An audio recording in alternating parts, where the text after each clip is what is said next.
Bien, le damos gracias a Dios por este tiempo de alabanza. Él lo merece. Él es el único digno de ser exaltado, adorado. La palabra de Dios dice que al final, ¿verdad? Toda rodilla se doblará ante Él, porque Él es el Rey de Reyes, Señor de Señores. Y qué bueno que nosotros podamos hoy día hacerlo de manera voluntaria. Algunos no lo harán voluntariamente, pero tendrán que hacerlo porque Él es Dios.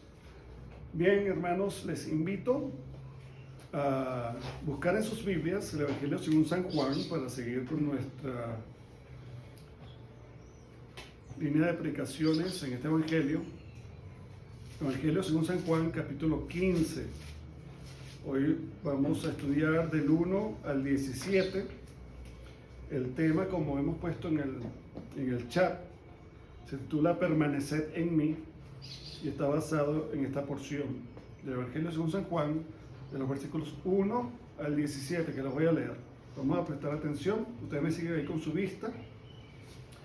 Dice: yo soy la vid verdadera y mi Padre es el labrador. Todo pámpano que en mí no lleva fruto lo quitará, y todo aquel que lleva fruto lo limpiará, para que lleve más fruto. Ya vosotros estáis limpios por la palabra que os he hablado.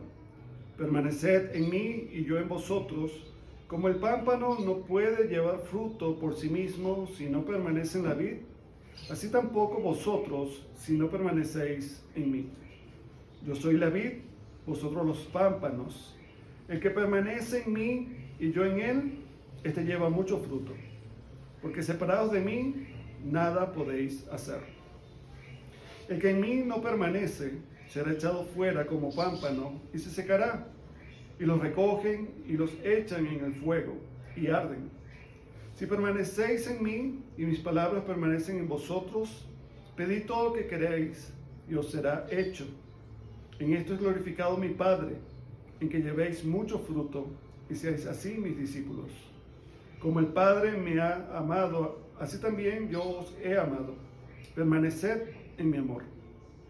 Si guardareis mis mandamientos, permaneceréis en mi amor, así como yo he guardado los mandamientos de mi Padre y permanezco en su amor. Estas cosas os he hablado para que mi gozo esté en vosotros y vuestro gozo sea cumplido.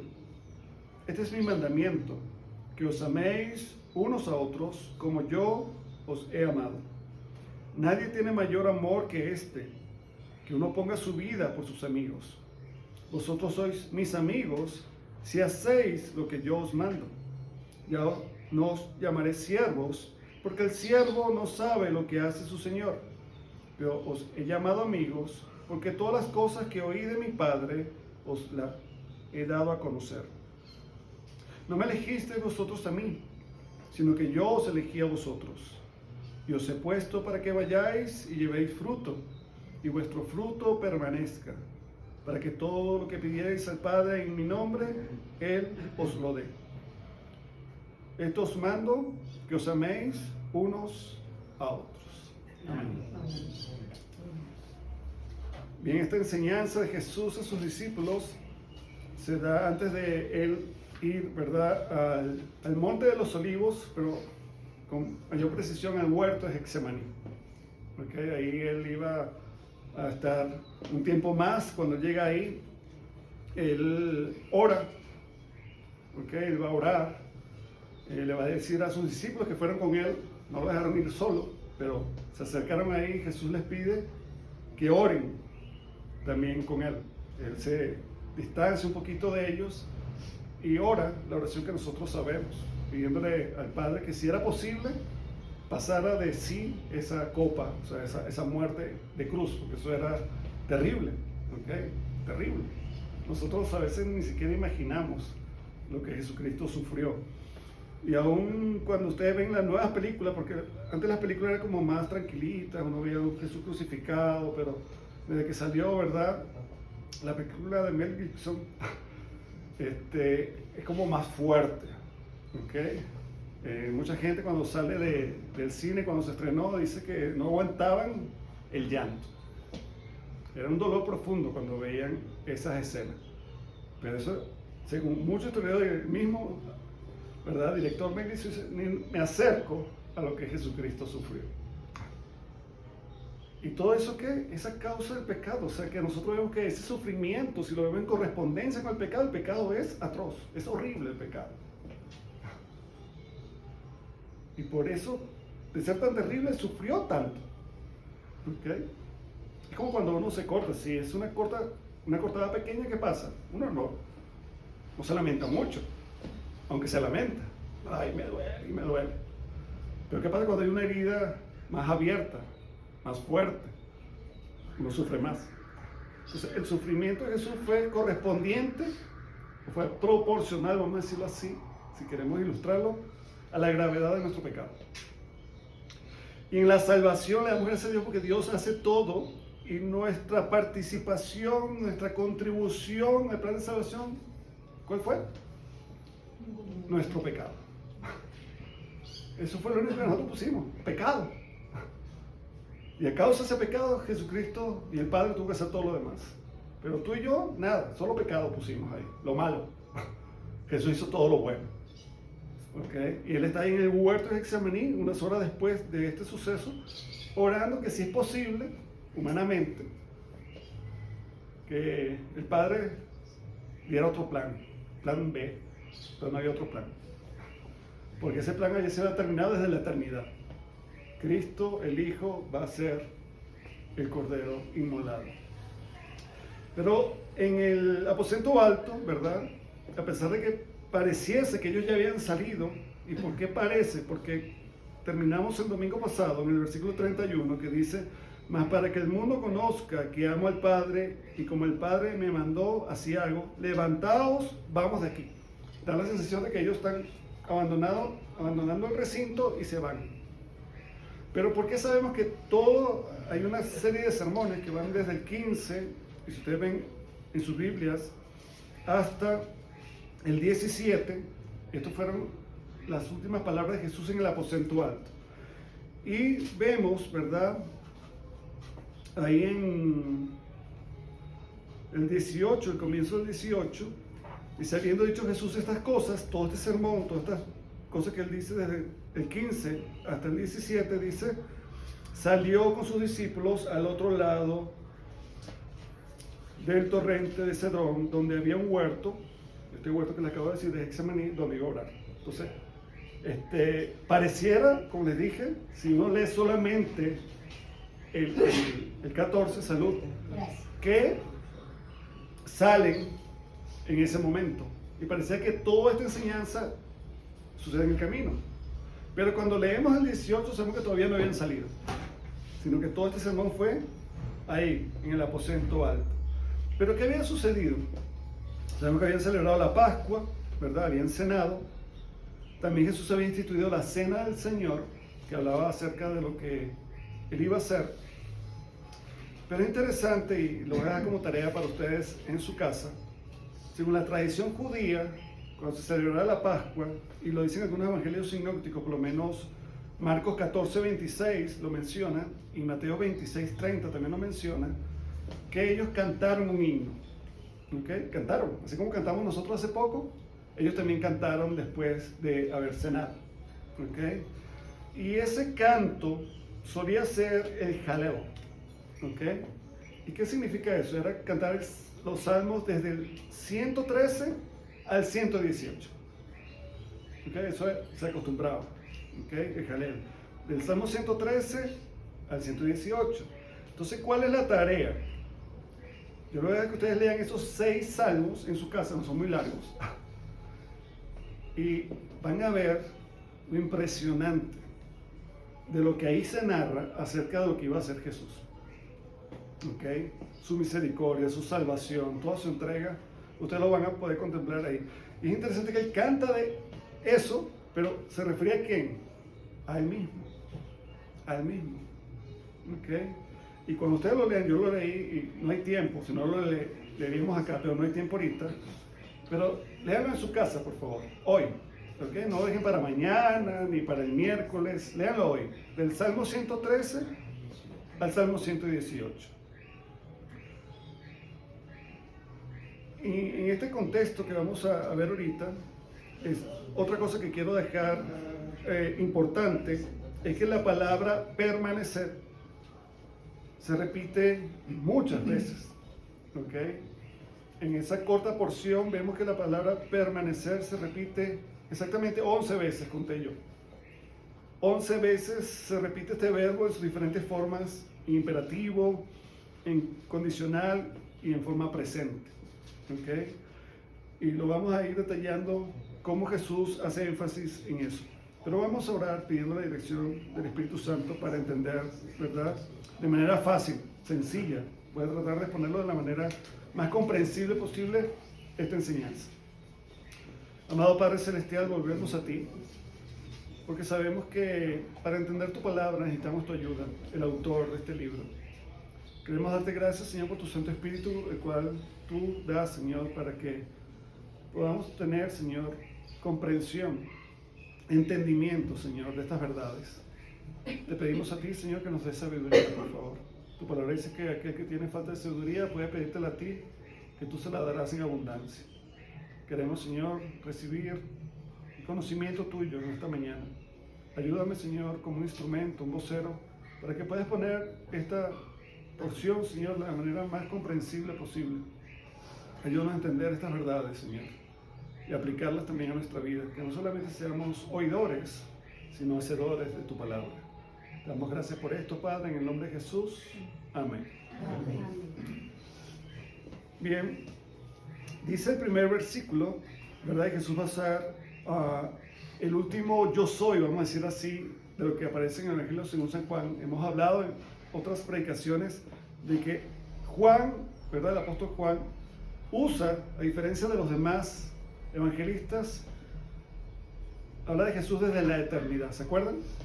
Cuando ustedes van a Juan 1.1, ¿qué dice? En el principio era el verbo. O sea, Juan se remonta a la eternidad con respecto al verbo que es Jesús. ¿Ok? Y él da a entender una y otra vez que Jesucristo es Dios. Y la manera de manifestar que es Dios, el Dios verdadero, tenemos que remontarnos a Éxodo, a Moisés. ¿Se acuerdan? Moisés está pastoreando las ovejas de su suegro Jetro y de repente él observa algo extraño. Dice que ve una zarza ardiendo pero que no se consume. Esto le llama la atención. Él se acerca y de repente escucha una voz que le dice: Moisés, detente, saca las sandalias de tus pies, porque el lugar donde tú estás, santo es. Se convierte en un lugar santo, ¿por qué? Porque Dios estaba ahí, simplemente por eso. Donde Dios está, se convierte en un lugar santo. Cuando Dios viene a morar a nosotros, en la persona del Espíritu, ¿qué somos nosotros? Somos declarados santos. ¿Por qué? Porque el Espíritu Santo mora en nosotros, simplemente es eso. ¿Este es un lugar santo ahorita? Sí, porque hay santos. No porque el bloque sea santo, este es santo, hay que adorar el bloquecito, ¿no? No es la estructura, son los individuos. Cada uno de nosotros somos santos. Y qué maravilla, eso lo hace Dios así, no tienen que canonizarnos. ¿Verdad? No hay un proceso, ver, Ricardo, ¿cuántos milagros hiciste? ¿No? Porque el obrar en nosotros no es de nosotros, es de Dios a través de nosotros. Y siempre la gloria es para Él. Porque el que hace milagros es Dios. Simplemente nosotros somos instrumentos. Pero es Dios el que hace milagros, no es ningún ser humano. ¿Okay? Pero le damos gracias a Dios porque Dios mora en nosotros y nos hace santos. Entonces, ¿qué pasa cuando Moisés se acerca? Solamente recibe esa orden de sacarse las sandalias, sino que él le dice quién es. Yo soy, dice. Yo soy el que soy. Y ese yo soy determina el nombre de Dios. ¿Okay? Hace referencia a quién es Él. Y es por eso que Juan utiliza 7 veces, y esta es la última vez que se menciona, yo soy la vid verdadera. Ya hemos hablado en otras oportunidades cuando lo estudiamos, yo soy la resurrección, yo soy el camino, soy la verdad, la vida. Pero esta es la última vez, ¿verdad? De las 7 que menciona, es la última en el capítulo 15, yo soy la vid verdadera. Es una metáfora. una alegoría. No es que Jesucristo es una vid, sino que Él refleja lo que Él quiere enseñar con esta metáfora. Dice, yo soy la vid verdadera. Interesante que dice verdadera, en el original dice genuino, y para entender eso nosotros debemos recordar que en el Antiguo Testamento el pueblo de Israel era considerado ¿qué? Dios mismo la ilustra a el pueblo de Israel como una vid. ¿Ok? Si ustedes me acompañan al Salmo 80, Salmo 80,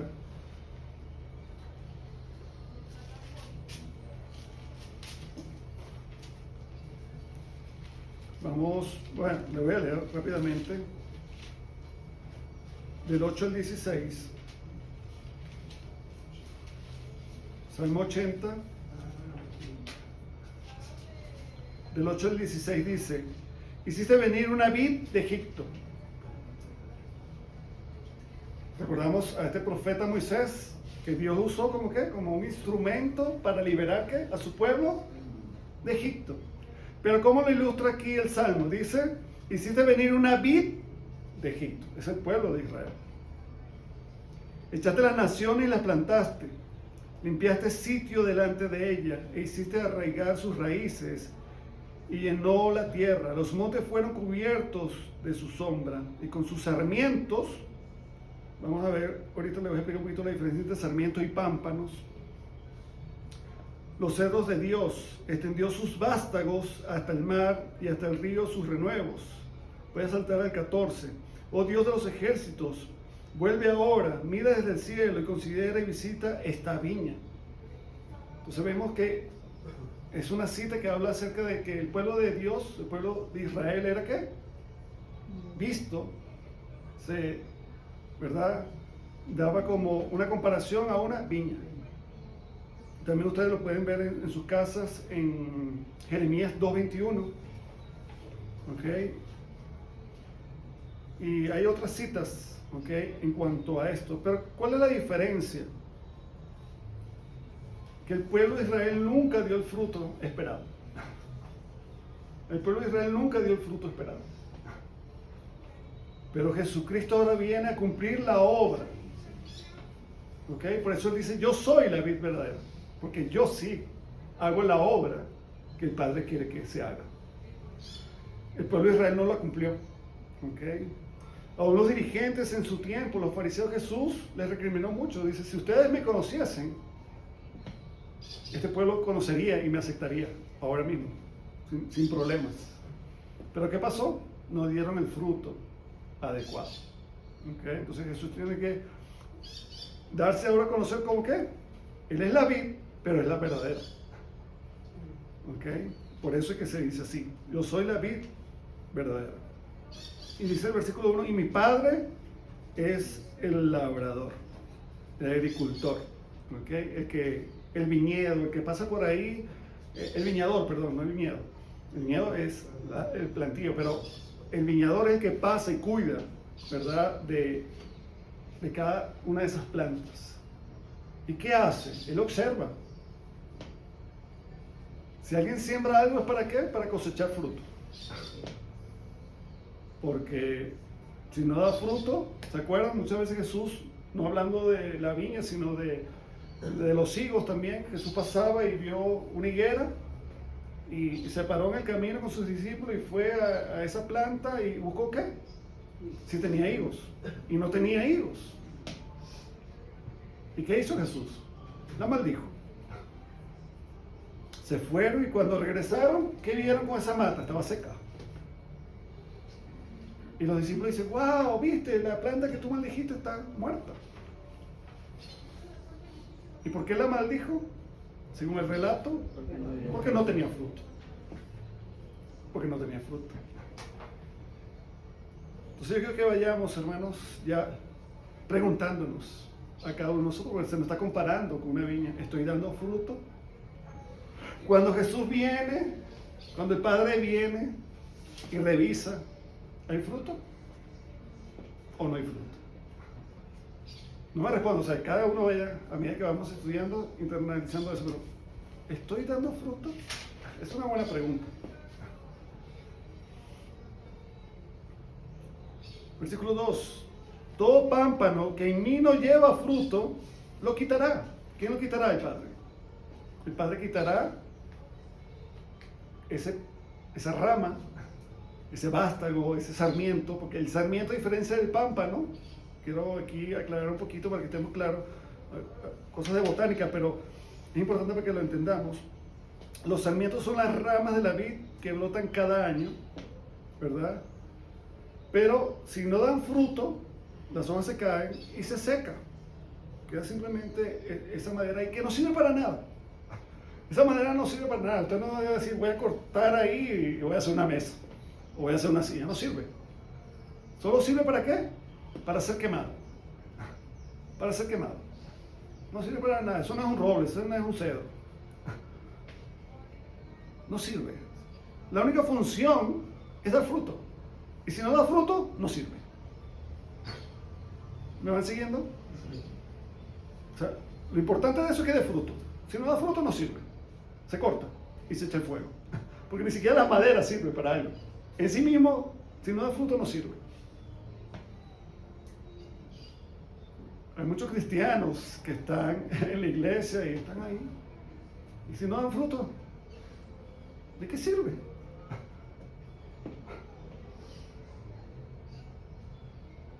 Para nada sirve. Entonces, ¿verdad? ¿Qué dice Jesús? Dice, todo pámpano.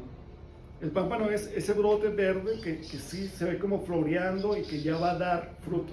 Simplemente necesita nutrientes y va a dar fruto. Ese es el pámpano. ¿Ok? El sarmiento, como les dije, también es eso, pero si no da fruto se seca, se caen las hojas y queda sin nada. Por eso cuando ustedes leen en el Antiguo Testamento habla de sarmientos. O sea, el pueblo de Israel no dio fruto. Pero aquí en esta enseñanza, en esta metáfora, Jesús nos dice que no seamos sarmientos, sino que seamos ¿qué? Pámpanos. ¿Sí? A pesar que es la misma rama, una da fruto y la otra no. Dice todo pámpano que en mí, no puede ser en otra cosa, tiene que ser en Él, debemos estar en Él, solo en Él es que podemos dar fruto. Tú no puedes dar fruto por tu cuenta. Dice, no, ve tú por ahí, yo voy por acá y yo doy fruto, no puedes. Tienes que estar en Él, tienes que permanecer en Él. Lo limpiará para que lleve más fruto. O sea, que es algo importante también aquí, no solamente que llevemos fruto, sino que llevemos ¿qué? Mucho fruto en abundancia. ¿Ustedes se acuerdan la parábola del sembrador? Se echó la semilla. Pero cuando leemos en el Evangelio de Mateo, en esa semilla que cayó en buena tierra, ¿cómo produce? A 30, a 70 y a 100 por uno. Da fruto. ¿Y por qué vemos eso también en el Evangelio? Debemos ser cuidadosos porque debemos dar fruto, pero constantemente. Y ahorita vamos a estudiar en detalle qué fruto se refiere, porque eso es importante entenderlo, si no, vamos mal. Muchos cristianos se ven y dicen, tengo fruto porque prediqué y esta persona se convirtió a Cristo, ya tengo un fruto. Eso no es.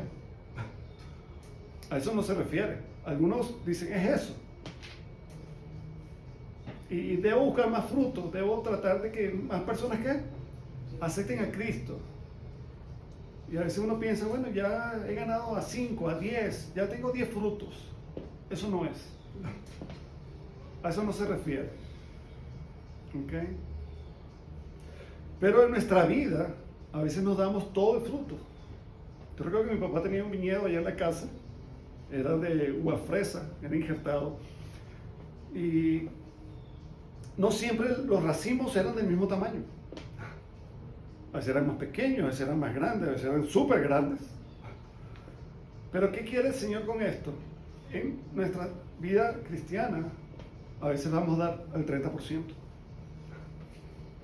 Algunos darán al 70%. ¿Y otros dan qué? Al 100%. O sea que cada quien da de una manera diferente. Pero aún en nuestra vida nosotros podemos ser así. En un momento dar 30, en otro momento dar 70 y en otro dar al 100%. Pero ¿qué es lo que hemos leído? ¿Qué es lo que quiere el Padre? ¿Que demos fruto solamente? No, que demos mucho fruto. Lo vamos a ver ahora. No fruto, sino mucho fruto. ¿Y qué hace Él para eso? Poda, limpia. Cada vez que somos limpiados, estamos en capacidad de dar mayor fruto. ¿Ok?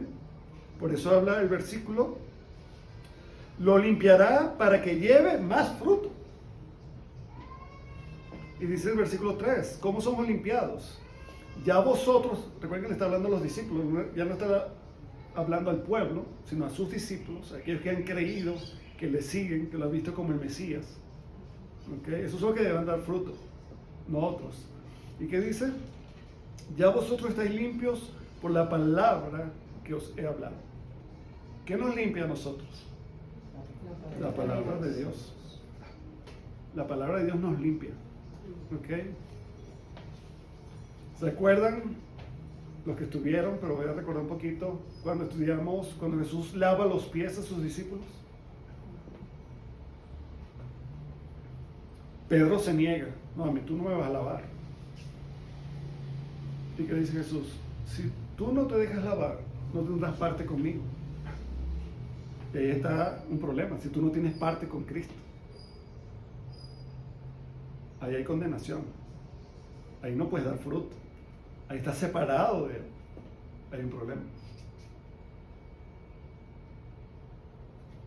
Pero entonces Él dice, bueno, si la cosa es tan grave, báñame. No solo los pies, báñame. ¿Y qué le dice Jesús? No hace falta, Pedro. Ya ustedes están limpios. Aunque no todos, porque se refería a Judas, pero ya todos están limpios. ¿Y por qué estaban limpios? Por la palabra que les había hablado. La palabra de Dios en nuestra vida nos limpia. Si ustedes van al Salmo otra vez, ¿verdad? Y eso se lo decimos mucho a los jóvenes. ¿Con qué limpiará el joven su camino? ¿Cómo limpiará el joven su proceder de manera adecuada que agrade a Dios? Guardando tu palabra. Para no tropezar, ¿qué dice también? ¿Cómo ilustra la Biblia, la palabra de Dios? Como lumbrera, como una lámpara. Tu palabra es como lámpara que me guía para no tropezar. Cuando nosotros obedecemos la palabra de Dios, somos limpios. Podemos dar fruto y vamos a hablar de ese fruto. ¿Ok? Bien. Versículo 4. Permaneced en mí. Ahí es la primera vez que aparece la palabra permanecer. En mí y yo en vosotros. Es recíproco.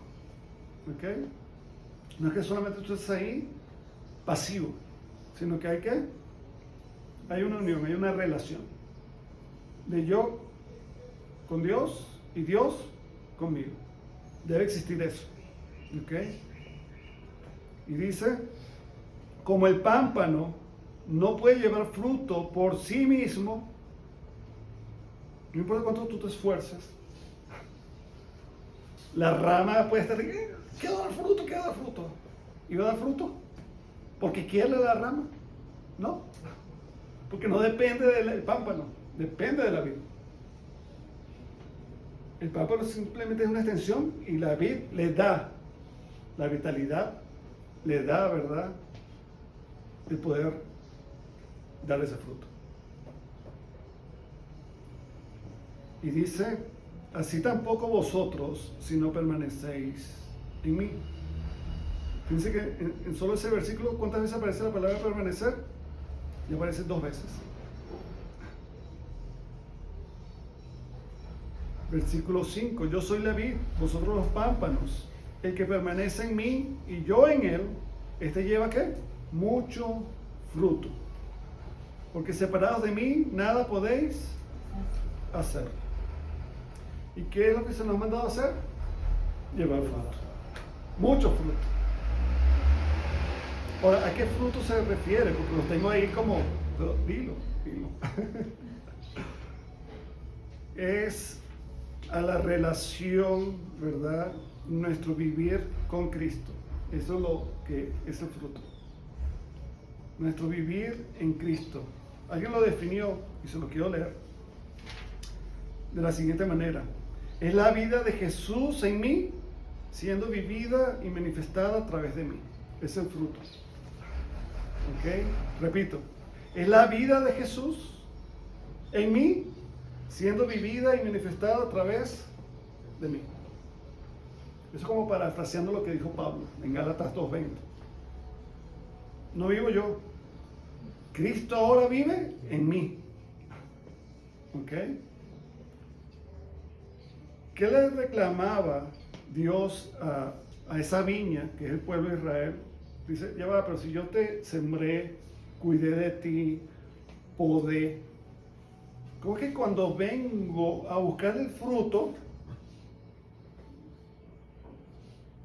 veo que hay fruto, uva silvestre? ¿Cómo es eso? ¿Cómo se dañó la vid? Está dando el fruto que no quiero. Y la gente que no permanece en Cristo, que no vive la vida de Cristo, está dando otro fruto. Nada que ver con la relación con Dios. Y eso no agrada a Dios. ¿Se acuerdan cuando leímos en la introducción, o les dije que el Padre habló desde los cielos? ¿Qué fue lo que dijo? Este es mi Hijo amado, en quien tengo complacencia. Porque Jesucristo es el resplandor de la gloria de ¿quién? De Dios. Y todo lo que nosotros hagamos debe ser ¿para qué? Para la gloria de Dios. No para nuestra gloria, para la gloria de Dios. Y ahí lo vamos a leer más adelante. Fíjense el versículo 8. En esto es glorificado mi Padre. ¿En qué es glorificado mi Padre? Dice, en que llevéis mucho fruto. ¿Y cuál es el fruto? Que nos parezcamos a Cristo. Recuerden que el propósito del llamamiento de Dios para nosotros es que seamos conformados a la imagen de Cristo. Por eso Pablo dice, ya no vivo yo, mas vive Cristo en mí. Y ahora lo que vivo en la carne, lo vivo, ¿bajo qué? Bajo la dirección del Espíritu Santo para ser conformado a lo que a Dios le agrada. Estoy parafraseando. ¿Ok? De todas maneras lo vamos a leer textualmente. Gálatas 2:20 dice, con Cristo estoy juntamente crucificado, y ya no vivo yo, mas vive Cristo en mí. Y lo que ahora vivo en la carne, lo vivo en la fe del Hijo de Dios, el cual me amó y se entregó a sí mismo por mí. Es lógico pensar de que si Cristo murió por nosotros, dando su vida, dando su sangre en rescate, ¿es para qué? ¿Para que volvamos a hacer lo mismo de antes? Imposible. Es como que tú tienes unas notas y agarras el borrador y borras y vuelves a escribir el error. ¿Para qué borraste? Déjalo así. Se supone que si estás borrando porque lo vas a escribir ahora bien. Lo vas a hacer bien. ¿Ok? No para seguir haciendo lo de antes. Y nosotros hemos sido conformados a la imagen de Cristo para vivir como Cristo. Como siempre les digo, no es para que haya una versión mejor de Ricardo. Ricardo era así, ahora es así, no. Ricardo era así y murió. Y ahora vive Cristo en él. El amor que refleja Ricardo ahora no es su amor, es el amor de Jesús en él. Y así debe ser en cada uno de nosotros. Para la gloria del Padre, porque Jesucristo es la gloria del Padre. Aun cuando leemos ahí que cualquier cosa que pidamos nos gusta, ¿verdad? Uno dice, todo lo que yo pida, así como el genio, se me va a dar. No, eso no es lo que dice el texto. Es el problema de no estudiar el contexto. No es eso, pide y se te dará. Leo eso y me encanta, tremendo eslogan. Pide a Dios y se te dará. Señor, hoy no quiero arroz, quiero comer pizza. Y ya aparece la pizza. No es eso. ¿Verdad? Aún en nuestra vida cristiana, devocional y diaria, por lo menos, yo quiero que mi esposa me obedezca siempre. Le pido eso a Dios. ¿Y Dios qué me dice? Ok, ¿tú quieres que eso suceda?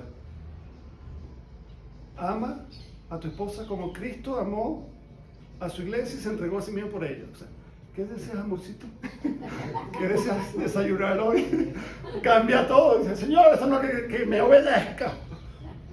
No, esa no es la manera de Dios. Cambia todo, porque es la manera de Dios. Porque dice, la amó y se entregó por ella. ¿Quién fue el que hizo la obra?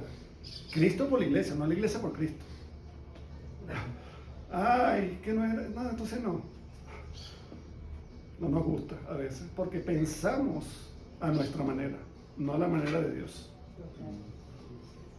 Y hay un problema ahí. Y eso no le da gloria a Dios. Entonces, nuestro vivir continuo no es una área solamente, es toda, debe ser a la manera de Cristo. Ese es el fruto.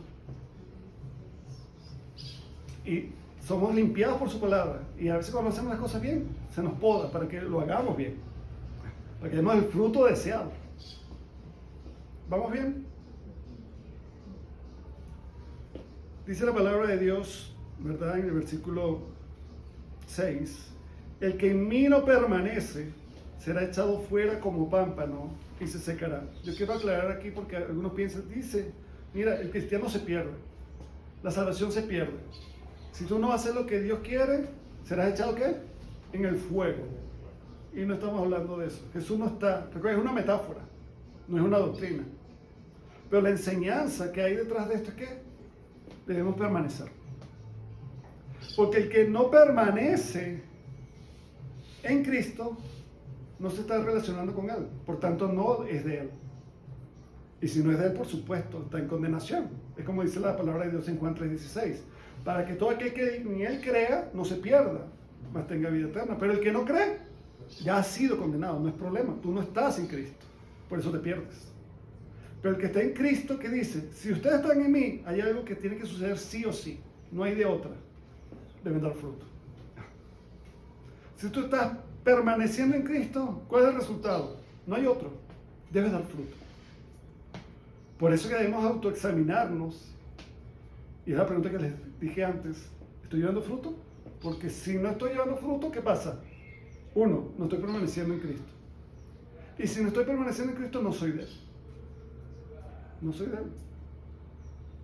Tú crees, pero si no estás dando fruto. Hay otra cita, ¿no?, que muchos utilizan. ¿Cómo reconocemos el árbol? Por sus frutos. El fruto da la identidad al árbol. Si yo veo, ay, una manzana, ¿cómo llamas al árbol? Manzano. No decir, ay, qué buena viña o otro árbol. No, porque el fruto que te está diciendo, que es ese árbol, es un manzano. Y por tanto, ¿qué da? La manzana. Claro, o sea, lógico. Y esto ya estaba leyendo un libro que estoy llevando acerca de la redención y decía que un hermano en Estados Unidos, pastor, dice la esposa, pues, corte ese árbol que no está dando fruto, mira esas manzanas todas marchitas, todas secas, no crecen. Y él fue y podó todas las manzanas, fue a la frutería, compró 3 cestas de manzanas, bien rojas, bellísimas, y le empezó a grapar en cada una de las ramas. Y cada quien que pasaba por ahí dice, wow, mira qué hermoso. Y la esposa así desde la ventana, sabiendo lo que estaba pasando, dice, ¿estás loco? O sea, estás aparentando. ¿Qué va a pasar el año que viene? En el momento de la cosecha. Igual. Va a tener que ir otra vez a la frutería a comprar manzanas. Pero él no la está produciendo. Él simplemente la está poniendo. Es por eso que muchas veces en nuestra vida nosotros podemos aparentar cosas. Yo puedo venir a la iglesia, puedo leer la Biblia, pero si no tengo esa relación con Dios, es como si tú estuvieras poniendo manzanas, porque la gente dice, oh, mira, un manzano, pero no lo estás produciendo, no son naturales, no está en ti. No está en ti, tú no las produces. Te la estás copiando o la estás pegando ahí. Eso no sirve. Pero el que permanece en Jesús da fruto. Porque tiene una relación con Él. Él tiene una relación con Él. Dice, el que en mí no permanece será echado fuera como pámpano y se secará, y los recogen y los echan en el fuego y arden. Si permanecéis, versículo 7, en mí y mis palabras, fíjense aquí, ¿cómo nosotros permanecemos en Él? Con sus palabras, guardando sus palabras. Debemos guardar sus mandamientos. Lo hemos dicho en otras oportunidades. Hay un mandamiento de amar, pero debemos amar a Dios primero. ¿Sí? ¿Cuál es el primer mandamiento? Amar a Dios sobre todas las cosas. Y después amar a los demás. Pero yo debo amar a Dios. ¿Y cómo yo amo a Dios? Obedeciendo su palabra, guardando sus mandamientos. Dice la palabra: si me amáis, guardad mis mandamientos, obedecer a mis mandamientos. Algo que no hizo el pueblo de Israel. Por eso no pudo dar el fruto, lo repito. Nosotros tampoco podemos dar fruto y nos vamos a parecer a ese pueblo si no obedecemos, si no guardamos sus mandamientos, si no permanecemos en Él, si no le conocemos.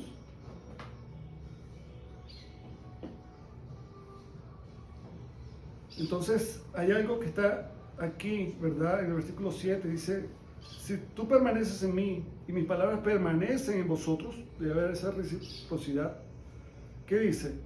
Ahora pueden pedir todo lo que queráis y os será hecho. Ahora, ¿qué es lo que vamos a pedir?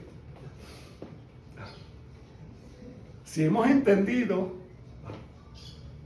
es: Señor, yo quiero hacer tu voluntad. Es lo que vamos a pedir. Yo quiero que dar fruto. Yo quiero que tú recibas la honra y la gloria.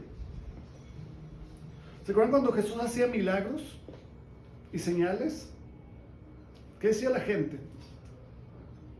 Algunos religiosos dicen: eso lo hace por el poder de los demonios, por Belcebú. A alguien le atribuían eso, ese poder. Jesús dice: no, eso no es el poder del mal, es el poder del bien. Y que decían otros que también les acuerdan: no, ningún hombre puede hacer eso si no está Dios con él, o Dios sobre él. A un Nicodemo, ¿se acuerdan? Ese fariseo que vino de noche a Jesús, ¿qué le dice? Maestro, sabemos que vienes de Dios, porque nadie puede hacer estas señales si no está Dios con él. Eso es lo Nicodemo. Ahora, nosotros no podemos dar fruto si no estamos en Jesús. La única forma de llevar ese fruto es estando en Jesús. No hay de otro. ¿Ok? ¿Y qué es lo que vamos a pedir? Vamos a pedir conforme a la voluntad de Dios, para su gloria, no para nuestra gloria, no para nuestro beneficio. Es por eso que se promete que si tú pides así, lo que tú pidas se te dará, porque está conforme ¿qué? A lo que es la voluntad de Dios.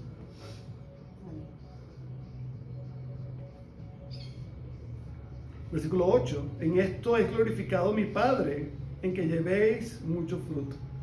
¿Cómo podemos glorificar a Dios? Según el texto, llevando mucho fruto. La pregunta: ¿estamos glorificando a Dios? No es decirlo: Padre, te glorifico. Eso no tiene nada que ver. ¿Estás llevando fruto? Porque ¿quién es el Padre? Es el viñador. ¿Y qué hace el Padre? Va a pasar por la viña y va a ver los pámpanos y va a ver si hay fruto. Lo que no tenga fruto no le sirve. Y lo que tiene fruto, dice que lo limpiará para que dé más fruto. Sigue así, sigue así. Y eso somos perfeccionados, ¿se acuerdan? Hay un proceso de perfección.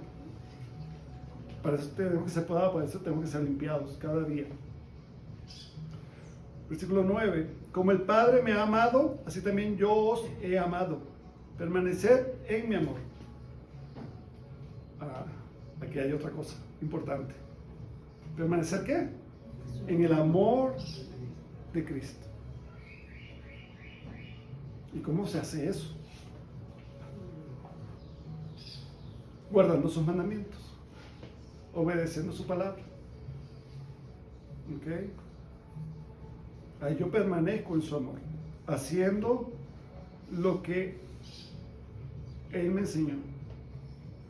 Y no lo puedo hacer por mi propia cuenta. Así como el pámpano no puede dar fruto por su cuenta, si no está en Cristo, nosotros tampoco podemos hacer la obra que el Señor nos mandó, que es amar al prójimo. Y amar al prójimo es global. ¿Pero qué implica? Fíjense que si tú vas al Antiguo Testamento, en Éxodo 20, tú ves que 10 mandamientos. 10 mandamientos. Pero de repente Jesús en el Nuevo Testamento lo simplifica en uno. Ama a tu prójimo. Si tú amas a tu prójimo, todo lo demás está comprimido ahí, está en el paquete. ¿Sí? Si tú amas a tu prójimo, no vas a robarle. Pues está tácito. Si yo lo amo, no lo voy a robar. Si yo lo amo, no voy a codiciar a su mujer. Si yo le amo, no voy a dar falso testimonio de él, voy a hablar bien. Y si no tengo nada bien que decir, me quedo callado. Qué triste cuando se habla mal de una persona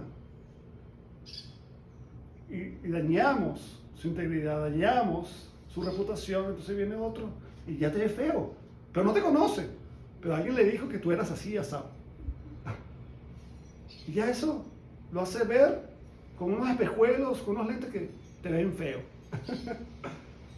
¿Actuaste bien? No actuaste bien. ¿Eso es amor? No es amor al prójimo. Pero fíjense cómo se resumió todo eso en uno. Porque cuando tú hablas de ese acordeón, ahí está todo. Ahí está todos los mandamientos. Ama a tu prójimo. Pero, ¿se acuerdan que hay un nuevo mandamiento? En el Antiguo Testamento decía, ¿cómo? A ti mismo. Por eso dice, no, como a ti, porque es que yo no me amo. Yo me descuido. Entonces no ames así a tu prójimo, porque si tú mismo te descuidas. No, el nuevo mandamiento es, ámense como yo os he amado. Y Jesús no se descuidaba. Es el mandamiento nuevo. Como yo os he amado. O sea que ya no hay excusa. Es que yo no me amo. Bueno, es que hay que amar como tú te amas. Y como tú no te amas, tampoco amas a los demás. No hay excusa, porque esa no es la manera de amar. La manera de amar es, ama a tu prójimo como yo os he amado. Y vamos a ver que aquí es un amor sacrificial. Dice que no hay amor más grande, dice, versículo 12. Este es mi mandamiento, que os améis unos a otros como yo os he amado. Ahí está clarito. Ahí tienen el basamento bíblico. Como yo os he amado. Nadie tiene mayor amor que este. Y es un ejemplo que nos da Jesús de el amor más grande que podemos expresar. Que uno ponga su vida por sus amigos. Wow. Uno ve esos valientes en las películas que alguien va a disparar y alguien se le pone enfrente. No, a él no. Yo puedo morir, pero no lo mates a él. Uno dice, wow, qué valentía, qué amor. Otro saldría corriendo así, dale, que le caiga. Espera, todavía no dispares, que no he salido del rango de... A veces somos así. Decimos amar, pero a la hora de la chiquita, ¿verdad? Del conflicto, salimos huyendo y dejamos a ese ser querido solo. ¿Cuál es ese amor? Es falso. A veces los muchachos, ¿verdad? La mamá se siente mal y... Mamá, yo te amo mucho, eres el amor de mi vida. Pero hoy tengo una reunión con mis amigos ya. Y la dejas ahí abandonada. ¿Qué amor es ese? Es falso. Igual cuando decimos al Señor, yo quiero hacer tu voluntad y nada. Yo hago todo lo que yo quiero. No me someto, no permanezco en Cristo. Todo eso es falso. ¿Se recuerdan la ilustración? Grapo las cosas, pero no es natural. Peligro. Versículo 14, para ir terminando. Vosotros sois mis amigos si hacéis lo que yo os mando. Ahí somos considerados no solamente discípulos, sino también ¿qué? Amigos. Y algo importante que me salté. Quiero ir al final del versículo 8. en esto he glorificado a mi Padre, en que llevéis mucho fruto, y me quedé ahí. Y dice, y seáis así mis discípulos. Es importante que cuando llevamos fruto, le damos gloria a Dios, y los de afuera reconocen que somos, ¿qué? Discípulos de Jesús.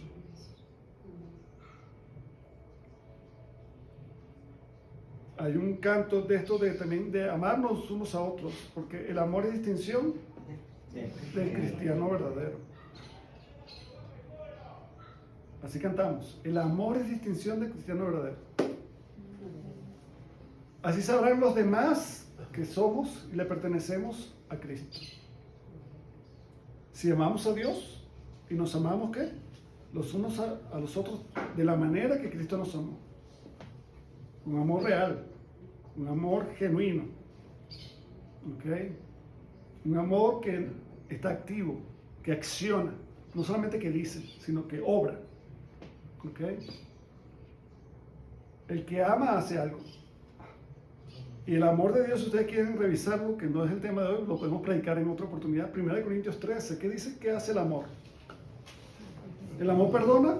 Sí, el amor perdona. ¿El amor busca lo suyo? No, no busca lo suyo. Busca satisfacer a los demás.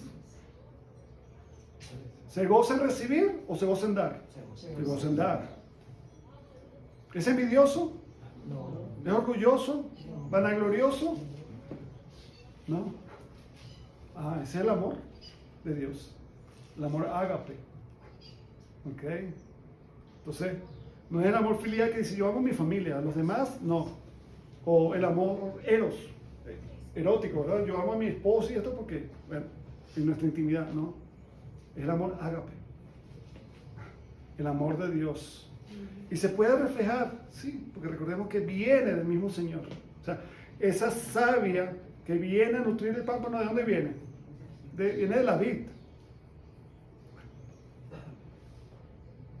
Cuando Jesús dice, obras mayores que las que yo he hecho harán. ¿Cómo podemos hacer esas obras? Solamente si Cristo está en nosotros. Porque dice, y todo lo que pidierais, como dice el capítulo 14, al Padre, ¿qué dice? ¿Se acuerdan? Yo, Jesús, yo lo haré. Es Jesucristo a través de nosotros el que obra. No eres tú ni yo, es Cristo en mí. ¿Ves la diferencia? Es muy diferente. Si Cristo no está en ti, tú no puedes hacer esa obra. Por eso debemos permanecer en Él. 15. Ya no os llamaré siervos, porque el siervo no sabe lo que hace su Señor. A mí siempre me ha llamado la atención esto. Imagínense esta escena, en ese tiempo de esclavitud. Ustedes piensan que el amo venía, ven Ricardo, siéntate aquí, vamos a hablar un momentico. ¿Sabes que tengo planeado hacer esto y aquello? Y me gustaría comentártelo para ver si podemos, ¿no? Él dice, mira, esclavo, saca las vacas y agarra aquí y corta el césped. Solo daba órdenes. Él no decía por qué iba a hacer eso. En cambio, con un amigo que haces, oye, tú sabes que tengo planificado esto y me gustaría que me ayudases y ya cambia todo. Y a pesar de que realmente Dios no necesita de nosotros, pero qué hermoso que Él nos ha hecho vasos útiles, ¿ok? Para su servicio. Yo pienso que a veces nosotros le generamos dolor de cabeza a Dios, vamos a decirlo humanamente, una migraña continua. Más fácil le hubiera sido decir a los ángeles, prediquen. ¿Y qué hubieran hecho los ángeles? Perfecto, sin murmurar, sin hacer nada, de una. Y regresaban, ¿y ahora qué hacemos? Y van rapidito. ¿Y para qué? No, pues que no tengo tiempo, estoy cansado. Y ese es malo, que se pierda, no importa. ¿Para qué le voy a hablar de Cristo? Y empezamos, ¿verdad? Oye, ¿qué cosa más seria somos nosotros?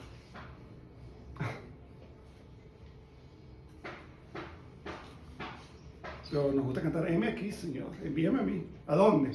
A mi casa de la película. No, es que vayamos y prediquemos, que amemos a los demás. Ay, pero es que eso está como muy aburrido. Está difícil. Es difícil sin Cristo. Pero con Cristo, Él obrando en nosotros, eso es posible. Para su gloria. Por eso es que no podemos llevar el fruto si no estamos en Él. Es nuestra relación con el Señor. ¿Se acuerdan? Es vivir la vida de Cristo. Ese fruto es la vida de Jesús en mí, siendo vivida y manifestada a través de mí. Es importante. Ese es el fruto que debemos llevar. ¿Okay? Cada vez, cada día, que la imagen de Cristo se vea ¿qué? Mejor. Entonces, a veces, hoy día hay para corregir fotos, esos píxeles que quedan como, uy, se ve feo. Pero cuando usted mejora esa imagen, se ve más nítida, se ve más clara. Muchas veces en nuestra vida, ¿cómo está la imagen de Cristo? ¿Cómo la reflejamos? Distorsionada. ¿Y de dónde es amor? Mira, esa persona no perdona y mira, siempre está. ¿Cómo está la imagen de Cristo en ti? Distorsionada. Se ve borroso, se ve mal. Eso no es lo que quiere Cristo. Él quiere que sea su gloria, el resplandor de su gloria. Y para eso yo debo ¿qué? Ir siendo perfeccionado, ir siendo acomodado a la imagen de Cristo. Entonces, esa poda, esa limpieza, ¿es para qué? Para hacer la obra, para que Cristo sea manifestado en mí, cada día mejor. Por eso cuando yo decía ese 30, 70 y 100%, a veces uno dice, wow, ese hermano mío cómo está santo, está ungido, dicen algunos. Porque lo ven que dice, wow, mira cómo está sirviendo, mira cómo está amando, mira cómo está ayudando. Pero después ya no lo está haciendo. ¿Qué pasó?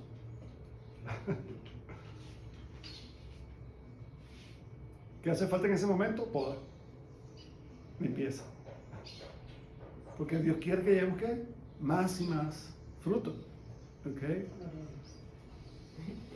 Y dice, pero os he llamado amigos porque todas las cosas que oí de mi Padre os las he dado a conocer. ¿Y dónde se da a conocer Jesús? Aquí, en su palabra. ¿Tú quieres conocer? Tienes que venir acá. Con ayuda del Espíritu Santo entender lo que Dios quiere para cada uno de nosotros. Está escrito aquí, el propósito de Dios para nosotros. Dice, no me elegiste vosotros a mí. Debemos recordar eso. Ustedes no me eligieron a mí.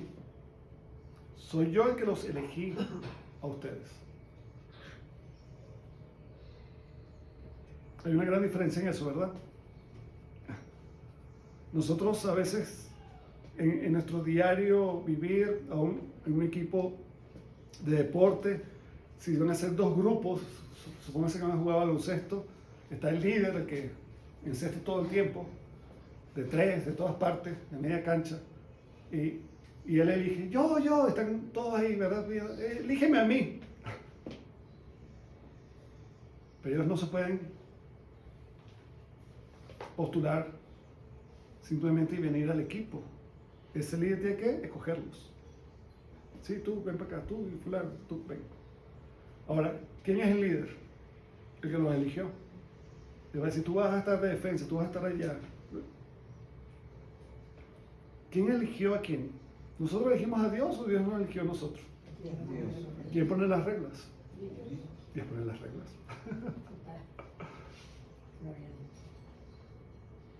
Dios pone las reglas. ¿Ok? Y no son gravosas, en verdad. Siempre que venimos a Cristo, ¿sabes qué hallamos? No limitaciones, hallamos libertad. Verdadera libertad en Cristo.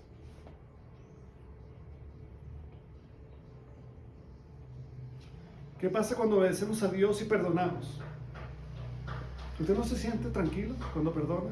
¿Libre de culpas? Eso trae libertad. Obedecer a Dios trae libertad. En cambio, si usted no le obedece, está en ¿qué? En prisiones. Está en prisión. Porque ¿qué dice la palabra de Dios? Simplemente voy a hacer un paréntesis aquí para terminar. ¿Qué pasa con aquel que no perdona? Porque hemos sido llamados a perdonar, y ese es un mandamiento de Dios. Perdonaos unos a otros, como yo os he perdonado. Amados unos a otros como yo os he amado. Fíjense, siempre, ¿quién nos da el ejemplo? Jesús. Ahora, si tú no perdonas, estás en prisiones. ¿Y qué sucede con esa falta de perdón? ¿Qué genera en ti? La palabra dice raíces de amargura. Raíces de amargura. Tú estás ahí consumiéndote, muriéndote. Tal vez mueras primero que aquella persona que le deseas la muerte. Tal vez mueres tú primero. Porque te estás carcomiendo. ¿Y por qué? Por falta de perdón. Pero cuando tú perdonas, hay libertad. Tienes paz, tranquilidad. Y tú cuando haces eso, ¿y por qué no lo hice antes? Porque también desobediencia a Dios. Cuando hacemos lo que Dios quiere, nos va bien. Así lo vemos en el Antiguo Testamento. Había ordenanzas, ¿verdad?, para la obediencia, y si no lo hacían, el Señor Dios mostraba ¿qué? Las consecuencias de la desobediencia. Si ustedes hacen esto, ¿qué decía? Siempre tendrán cosecha.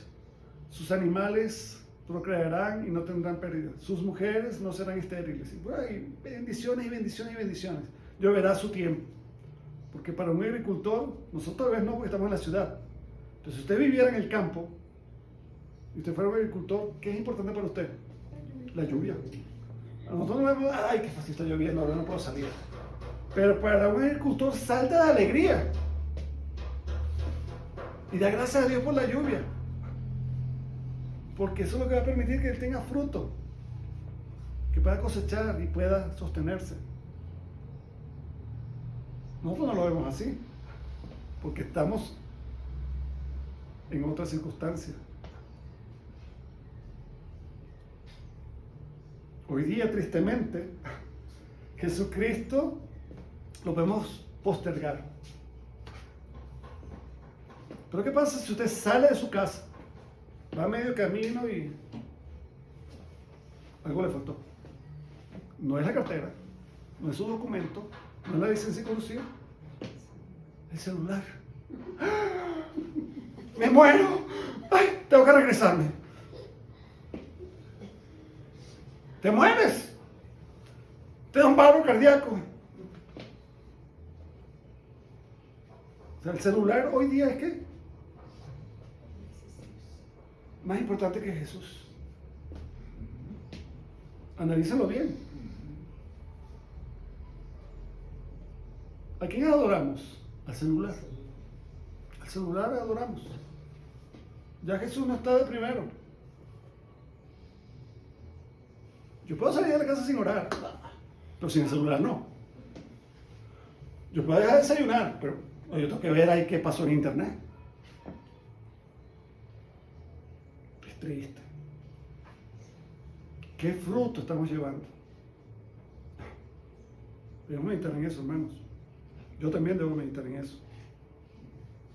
No me elegiste a vosotros a mí, sino que yo os elegí a vosotros y os he puesto para que vayáis y llevéis fruto. Es así. Y vuestro fruto permanezca, ¿okay? Sea constante, para que todo lo que pidierais al Padre en mi nombre, Él os lo dé. Esto os mando, que os améis unos a otros. Amén. Vamos a orar. Amado Padre Celestial, queremos darte gracias por tu gran amor. Gracias por la paciencia que nos tienes, Señor. Gracias por tu compasión, gracias por tu misericordia. Gracias por tu favor, Señor. Nos sentimos quebrantados al escuchar esto, Señor, y sabemos que te hemos fallado. Queremos pedirte perdón por eso, Señor. Pero gracias porque una vez más nos instruyes, nos enseñas qué es lo que tú esperas de nosotros. Te pedimos, Padre, en el nombre de Jesús, que nos ayudes a llevar fruto, a dar a conocer que somos tus discípulos, que realmente te amamos porque guardamos tus mandamientos y que podamos amarnos los unos a los otros como tú nos has amado. Te pedimos esto, Padre, en el nombre de Jesús. Amén.